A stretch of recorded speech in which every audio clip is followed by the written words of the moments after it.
بسم اللہ الرحمن الرحیم۔ حسن الادریس سارا اور اس کا باپ سلطان صلاح الدین ایوبی کے پاس پہنچ چکے تھے۔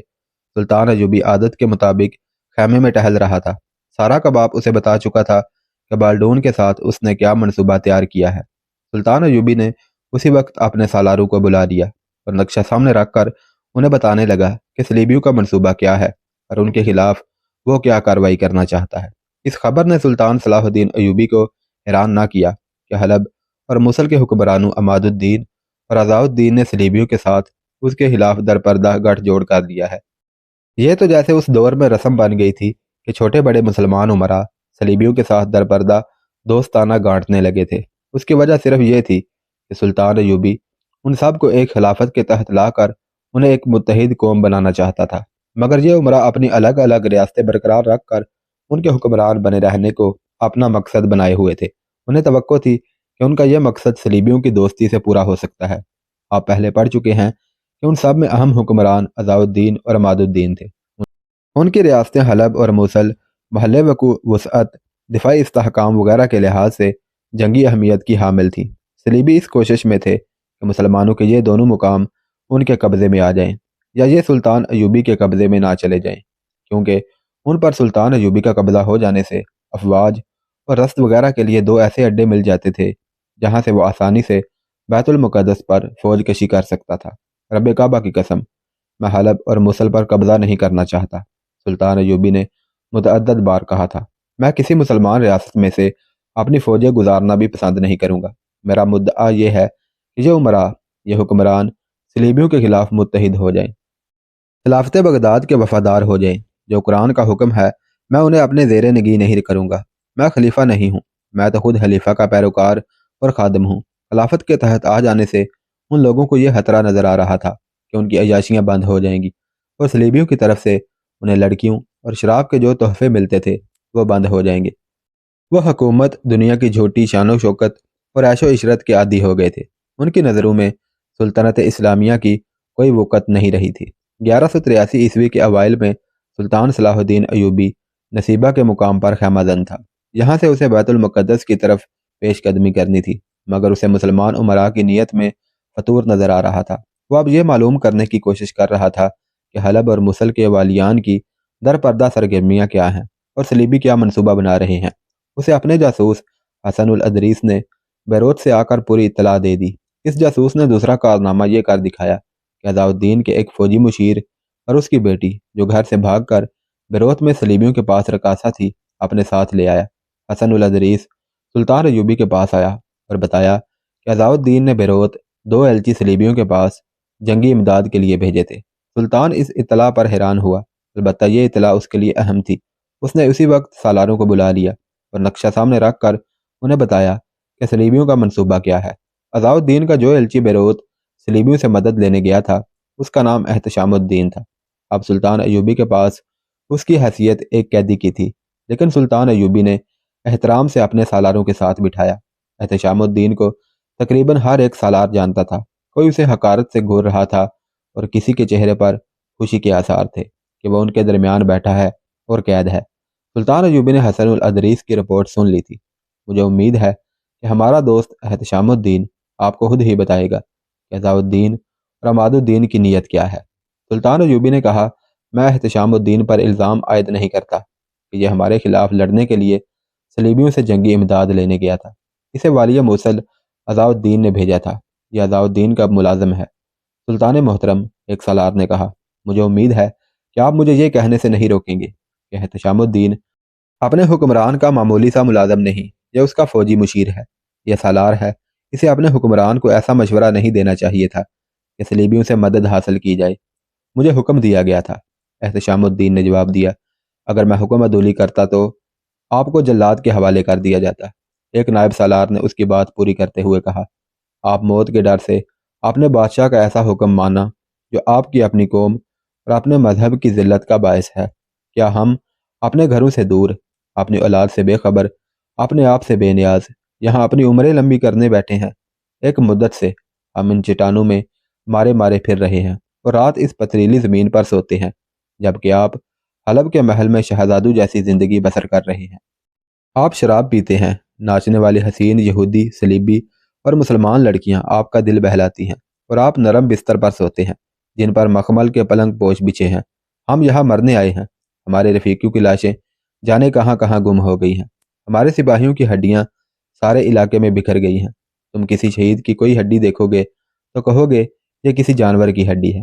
عیش و عشرت نے تمہاری نظروں میں شہیدوں کو شراب میں ڈبو دیا ہے، دوست اور دشمن کو ایک کر دیا ہے۔ ہم مرنے آئے ہیں تو تمہیں جینے کا کیا حق ہے؟ احترام، سلطان ایوبی نے کہا۔ احتشام الدین نے میرے پاس آ کر گناہوں کا کفارہ ادا کر دیا ہے۔ اگر اسے تانے دینے ہوتے تو میں بھی دے سکتا تھا۔ سلطان ذیشان، ایک اور سالار نے کہا۔ خدا کے لیے مجھے صرف سلطان کہو، سلطان ایوبی نے کہا۔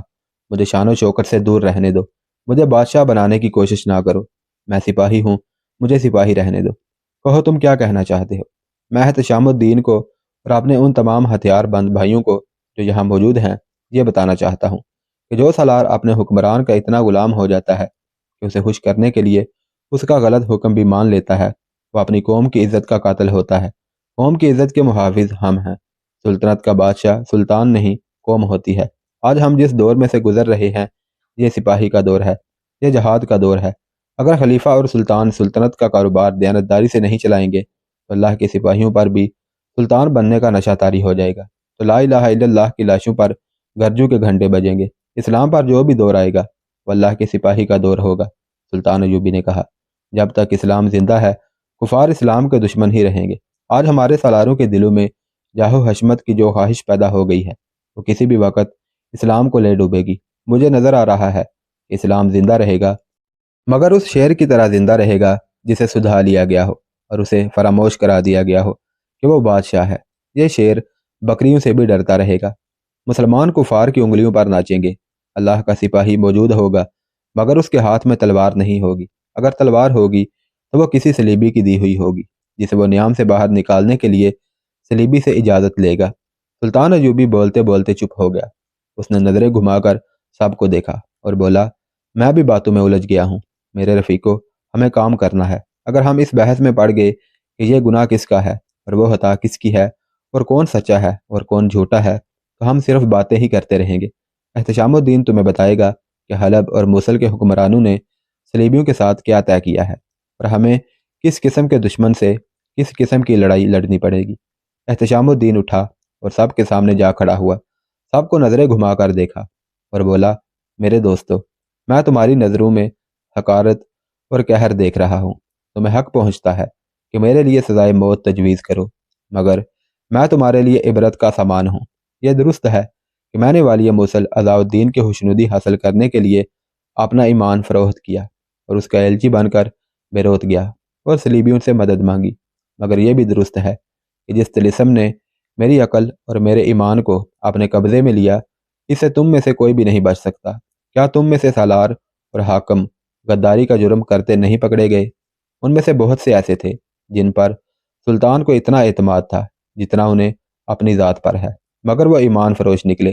میں تمہیں یہ بتانا چاہتا ہوں کہ انسانی فطرت میں ایک ایسی کمزوری ہے جو انسان کو عیش و عشرت میں ڈال دیتی ہے، اور جہاں کے روز و شب میں حکومت اور معاشرے میں گناہ کی ترغیب دینے والی باتیں ہوں وہاں زاہد بھی عیش پسند اور گناہ گار بن جاتے ہیں۔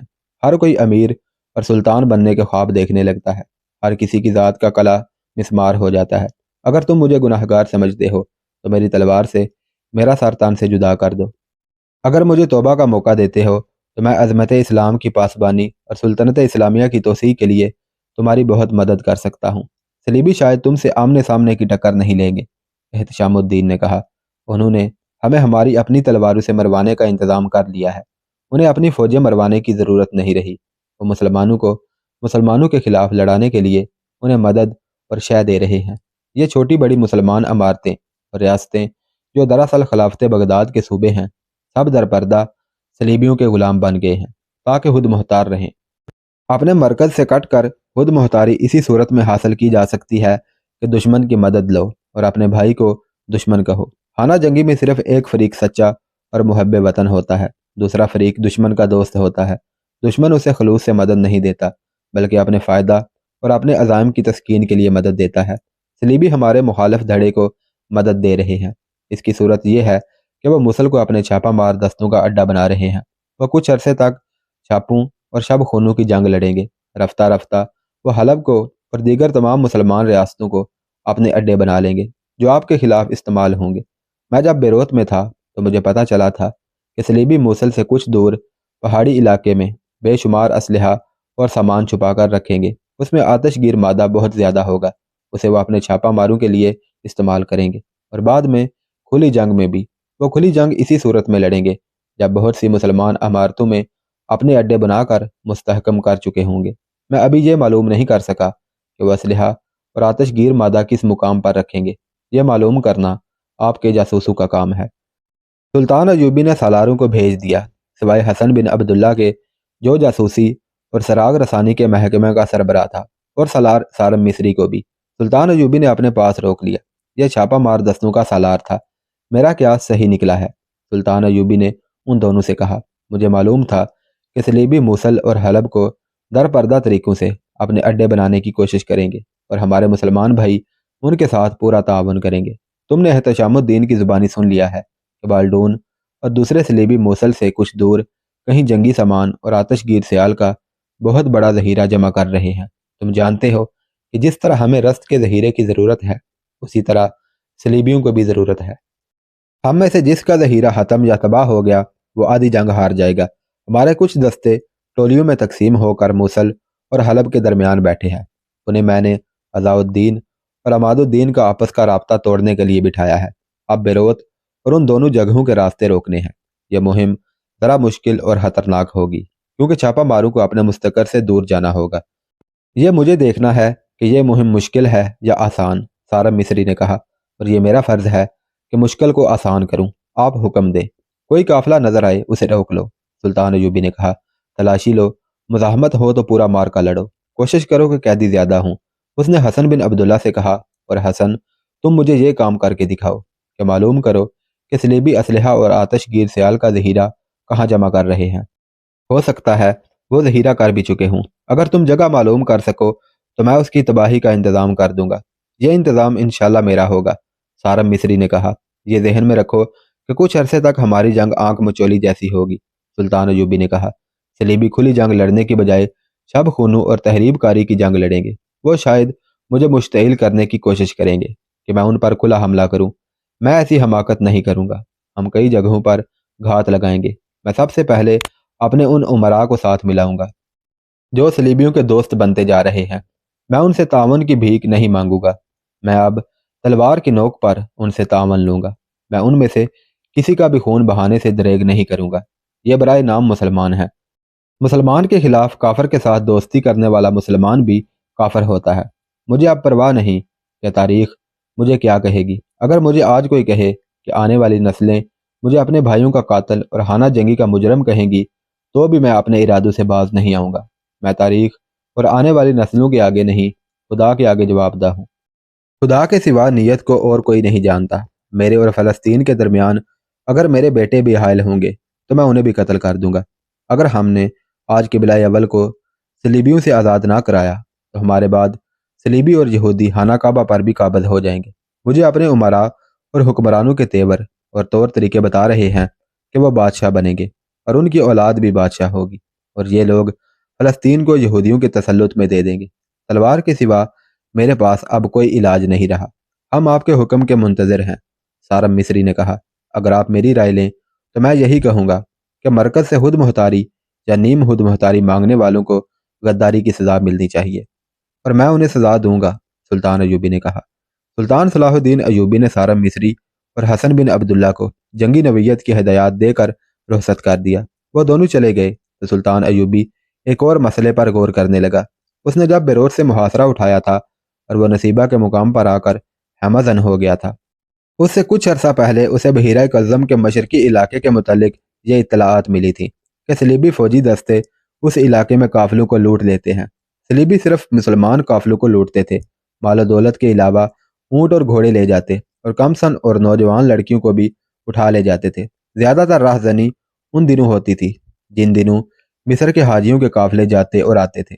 ان ڈاکوؤں کو فوجی پیمانے پر ہی روکا جا سکتا تھا، لیکن سلطان ایوبی کے پاس اتنی فوج نہیں تھی۔ اس کے علاوہ اس کے دماغ میں فلسطین اور وہ مسلمان امراء سوار تھے جو صلیبیوں کے ساتھ در پردہ صلح اور مدد کے معاہدے کر رہے تھے، اس لیے سلطان ایوبی ادھر توجہ نہیں دے سکا تھا۔ آپ پڑھ چکے ہیں کہ بیروت کے محاصرے میں سلطان ایوبی نے بحری بیڑا بھی استعمال کیا تھا، جس کا امیر البحر حسام الدین لولو تھا۔ محاصرہ ابتدا میں ہی ناکام ہو گیا تھا، تو سلطان ایوبی نے حسام الدین کو پیغام بھیجا تھا کہ وہ بیڑا سکندریہ لے جائے۔ اس کے فوراً بعد قاہرہ سے سلطان ایوبی کو پیغام ملا کہ صلیبیوں نے قافلوں کو لوٹنا باقاعدہ پیشہ بنا لیا ہے اور اب کوئی قافلہ منزل تک پہنچتا ہی نہیں۔ سلطان ایوبی نے قاہرہ کو جواب دینے کے بجائے سکندریہ امیر البحر حسام الدین کو حکم بھیجا کہ وہ اپنے بیڑے کے اس حصے کی جا کر کمان لے لے جو بحیرہ کلزم میں ہے۔ سلطان ایوبی کا حکم یہ تھا کہ بحیرہ کلزم میں تمہارا مقابلہ دشمن کے بحری بیڑے سے نہیں ہوگا، بلکہ تم خشکی پر گھات لگا کر ان ڈاکوؤں کو پکڑو گے جو مسلمانوں کے قافلوں کو لوٹتے ہیں۔ مجھے بتایا گیا ہے کہ یہ ڈاکو صلیبی فوجی ہیں جو باقاعدہ منصوبے اور اوپر والوں کے احکام کے تحت لوٹ مار کر رہے ہیں۔ یہ صحرا میں نہیں رہتے، سمندر کے کنارے رہتے ہیں۔ تم فوج کا ایک منتخب دستہ لے جاؤ اور سمندر میں گھومتے پھرتے رہو، جہاں تمہیں ڈاکوؤں کا شبہ ہو وہاں سپاہیوں کو کشتیوں سے اتار کر خشکی پر بھیجو اور ڈاکوؤں کا خاتمہ کرو۔ میرے اگلے حکم تک تم کلزم میں ہی رہو گے۔ حسام الدین حکم ملتے ہی بحیرہ کلزم میں چلا گیا۔ اس دور میں بحیرہ روم اور کلزم کو ملانے کے لیے نہر سویز نہیں تھی۔ بحیرہ کلزم میں سلطان ایوبی نے چند ایک جنگی جہاز اور کشتیاں رکھی ہوئی تھی۔ اگر آپ مشرق وسطیٰ کا نقشہ دیکھیں تو آپ کو بحیرہ کلزم اور اس کے اوپر خلیج سویز نظر آئے گی۔ اس سمندر کے مغربی کنارے پر مصر اور مشرقی کنارے پر سعودی عرب ہے۔ شمال میں صحرائے سینائی اور خلیج عقبہ ہے۔ بعض قافلے جو مصر سے حج کے لیے جاتے تھے وہ اونٹوں اور گھوڑوں سمیت کشتیوں کے ذریعے خلیج سویز عبور کرتے تھے۔ اکثر قافلے خشکی پر ہی جاتے تھے اور بحیرہ کلزم کے ساتھ ساتھ سفر کرتے تھے، کیونکہ سمندر کے قریب گرمی میں کمی رہتی تھی۔ حسام الدین نے وہاں جاتے ہی ساحل کے ساتھ ساتھ خشکی پر چھاپے مارنے شروع کر دیے اور چند ایک ڈاکوؤں کو پکڑ کر وہیں قتل کر دیا، لیکن اسے ان میں سے صلیبی افواج کا کوئی ایک بھی سپاہی نہ ملا۔ حسام الدین کو ایک روز اطلاع ملی کہ مصر سے ایک بہت بڑا قافلہ حجاز کے لیے روانہ ہو گیا ہے۔ اس وقت قافلے کو صحرائے عرب میں ہونا چاہیے تھا۔ حسام الدین نے 3-4 سپاہیوں کو خانہ بدوشوں کے لباس میں گشت کے لیے بھیجا، مگر انہیں کہیں قافلہ نظر نہ آیا۔ یہ ایک بدقسمت قافلہ تھا جو ساحل سے دور دور جا رہا تھا۔ ایک رات قافلے نے ایک جگہ قیام کیا۔ اس میں تاجر بھی تھے اور حجاج بھی۔ کئی ایک پورے کنبوں کو ساتھ لیے جا رہے تھے۔ ان میں بچے بھی تھے، بوڑھے بھی، اور چند ایک کم سن اور نوجوان لڑکیاں بھی تھیں۔ اونٹوں اور گھوڑوں کی تعداد خاصی زیادہ تھی اور افراد کم و بیش 600 تھے۔ یہ سب کھا پی کر سو گئے تھے۔ قافلہ سحر کی تاریکی میں جاگا۔ کسی نے اذان دی، سب نے تیمم کر کے باجماعت نماز پڑھی، اور جب روانگی کی تیاری ہونے لگی تو کہیں سے بلند للکار سنائی دی، سامان مت باندھو، سب ایک طرف کھڑے ہو جاؤ۔ کسی نے مقابلہ کرنے کی کوشش کی تو وہ زندہ نہیں رہے گا۔ قافلے میں کئی ایک گھبرائی ہوئی آوازیں سنائی دیں، ڈاکو ڈاکو۔ صبح کی روشنی صاف ہو گئی۔ قافلے والوں نے دیکھا ان کے ارد گرد صحرائی لباس میں ملبوس سینکڑوں آدمی کھڑے تھے۔ ان میں بعض گھوڑوں پر سوار تھے، ان کے ہاتھوں میں برچیاں اور بعض کے پاس تلواریں تھیں۔ ان کے سر اور چہرے سیافوں میں لپٹے ہوئے تھے۔ قافلے کی تعداد زیادہ تھی، اس لیے یہ عارضی قیام گاہ وسیع تھی۔ ڈاکوؤں نے گھیرا تنگ کرنا شروع کر دیا۔ قافلے والے مسلمان تھے، خاموشی سے ہتھیار ڈال دینا ان کا اصول نہیں تھا۔ انہیں معلوم تھا کہ قافلوں پر حملے ہوا کرتے ہیں، اسی لیے وہ مسلح تھے اور لڑنے کے لیے تیار تھے۔ عورتوں اور بچوں کو درمیان میں ایک جگہ کر لو، کسی نے آہستہ سے کہا، اور یہ ہدایت کانوں کان بکھرے ہوئے قافلے تک پہنچ گئی۔ عورتیں اور بچے قیام گاہ کے وسط کو جانے لگے۔ ڈاکو آگے بڑھنے لگے۔ قافلے میں سے تلواریں نکل آئیں، کچھ برچیاں بھی تھیں۔ ڈاکوؤں نے ہلہ بول دیا۔ اس کے بعد گھوڑوں کے دوڑنے کا، للکار کا اور تلواریں ٹکرانے کا شور تھا، جس میں عورتوں اور بچوں کی چیخیں سنائی دیتی اور شور میں ڈوب جاتی تھیں۔ ڈاکوؤں میں سے زیادہ تر گھوڑوں پر سوار تھے، اس لیے پلہ انہی کا بھاری تھا، اور وہ تربیت یافتہ اور تجربہ کار فوجی تھے۔ قافلے والے بھی جم کر مقابلہ کر رہے تھے اور نعرے بھی لگا رہے تھے۔ ایک آواز بار بار سنائی دیتی تھی، لڑکیوں کو درمیان میں رکھنا، لڑکیوں کو الگ نہ ہونے دینا۔ ایک لڑکی کی بلند آواز سنائی دی، ہمارا غم نہ کرو، ہم تمہارے ساتھ ہیں۔ قافلے والوں کو اگر گھوڑوں پر سوار ہونے کا موقع مل جاتا تو وہ زیادہ بہتر طریقے سے لڑ سکتے، مگر ان کے گھوڑے ابھی زینوں کے بغیر بندھے ہوئے تھے۔ وہ صلیبیوں کے گھوڑوں تلے روندے جا رہے تھے، ان میں بعض گر بھی رہے تھے۔ زیادہ تر نقصان قافلے والوں کا ہو رہا تھا۔ اس کی وجہ یہ بھی تھی کہ وہ عورتوں اور بچوں کو اپنے حصار میں لیے ہوئے تھے۔ وہ گھوم پھر کر نہیں لڑ سکتے تھے۔ مارکا پھیلتا بھی جا رہا تھا۔ قافلے میں 7-8 جوان لڑکیاں تھیں۔ ان میں سکندریہ کی رہنے والی ایک رقاصہ بھی تھی جس کا نام رادی تھا۔ وہ اپنے پیشے سے اسی عمر میں متنفر ہو گئی اور حج کے لیے جا رہی تھی۔ اس کے ساتھ وہ آدمی تھا جس سے اسے محبت ہو گئی تھی۔ وہ اسی کے سہارے اپنے آقاؤں سے بھاگ گئی تھی۔ انہوں نے ابھی شادی نہیں کی تھی۔ دونوں نے فیصلہ کیا تھا کہ وہ مکہ معظمہ جا کر شادی اور پھر حج کریں گے۔ رادی رقاصہ تھی اس لیے اس کا جسم پھرتیلا تھا۔ کچھ دیر تک وہ اس آدمی کے ساتھ رہی جس کے ساتھ وہ حج کو جا رہی تھی۔ اس آدمی کے پاس تلوار نہیں تھی جو اس زمانے میں لوگ لباس کا حصہ سمجھ کر اپنے ساتھ رکھتے تھے۔ اس کی بجائے اس کے پاس خنجر تھا۔